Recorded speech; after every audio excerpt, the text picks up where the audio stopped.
Presiding officer, thank you. Let me say my personal connections with teaching are relatively substantial. My grandfather was a fellow of the Educational Institute of Scotland. He was a teacher. My mother was a teacher. I have nephews and nieces who are teachers in England, in Scotland, and in Denmark. And I have great nephews and great nieces scattered across the globe. So I get regular reports on what goes on. We've had from the Tories in particular some suggestion that STEM is important, science, technology, engineering and mathematics. And that's one thing on which I can absolutely agree. Now, Jamie Green wants us to spend more time on education and less time talking about independence. So I'm going to use my mathematical background to talk a little bit about how the Tories talk about independence, because I decided to get up early this morning about 4:30, and I've done a very quick analysis using the theyworkforyou.com website to analyse how often different parties reference independence. I only had time to do the Conservatives and the SNP. So let me just tell you that the top 11 people who most frequently use the word independence, 5 of the 11 are Conservatives. And the top of the table is Baroness Davidson.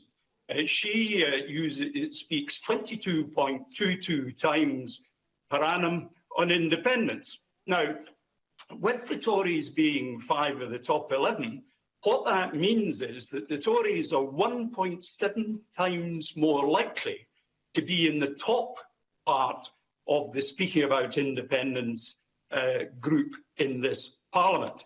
And specifically, I can also say that the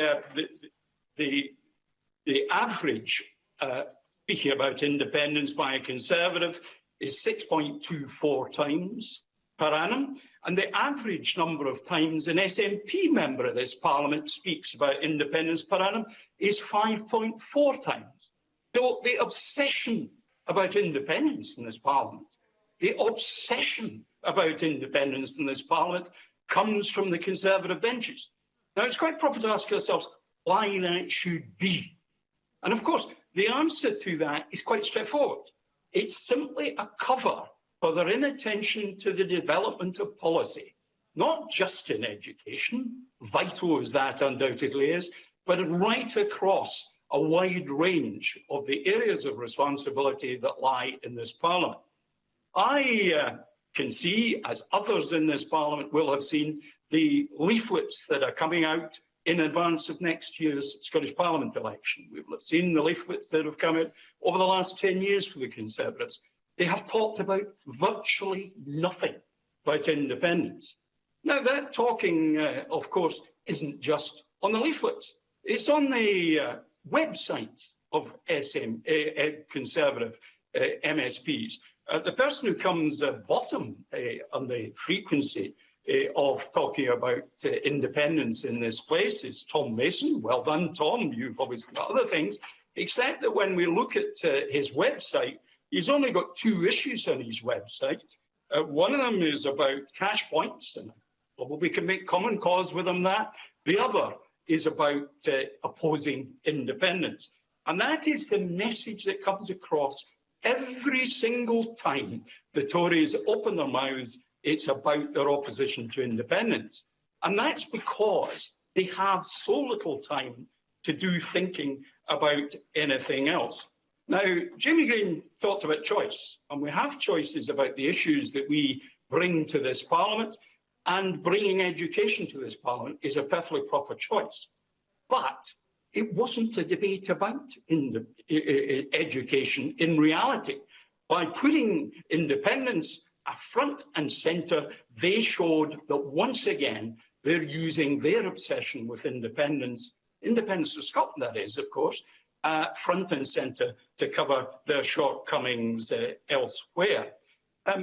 He couldn't even, by the way, Jamie Green, get it right about the government's own plans, which is to bring a draft bill, because Jamie talked about committee time and so on and so forth. And I'm not really quite sure. Now, Ross Greer clearly agrees with the points I'm making. He talked about the Tories bringing up independence every single time. But, Presiding Officer, I just simply close by going back to Baroness Davidson and her coming top of the table. Mr. Stevenson, I'm just going to, Mr. Stevenson, I don't know if you can hear me, Mr. Stevenson. Can you hear me there, Mr. Stevenson? I'm just going to stop you there for a second. I'll let you finish in a second, but I was going to wait till the end. The leader of the Conservative group in this Parliament is called Ruth Davidson. I'm sure Mr. Stevenson will be respectful to all members and always is. She does not have a title. You can either call her Ruth Davidson or Miss Davidson, and that's the only term by which she will be called. Mr. Stevenson.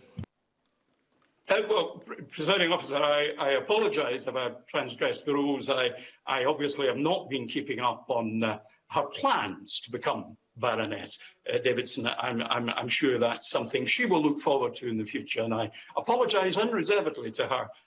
But she has been a wee bit shy on the whole subject. Indeed, she's got one novel thing in this Parliament, and that isn't about being a Baroness. She's the very first leader of the Conservatives to announce that she's standing down before she assumed office as leader of the Conservatives in this Parliament. But she's also the cheerleader for talking about independence in this Parliament. Presiding Officer.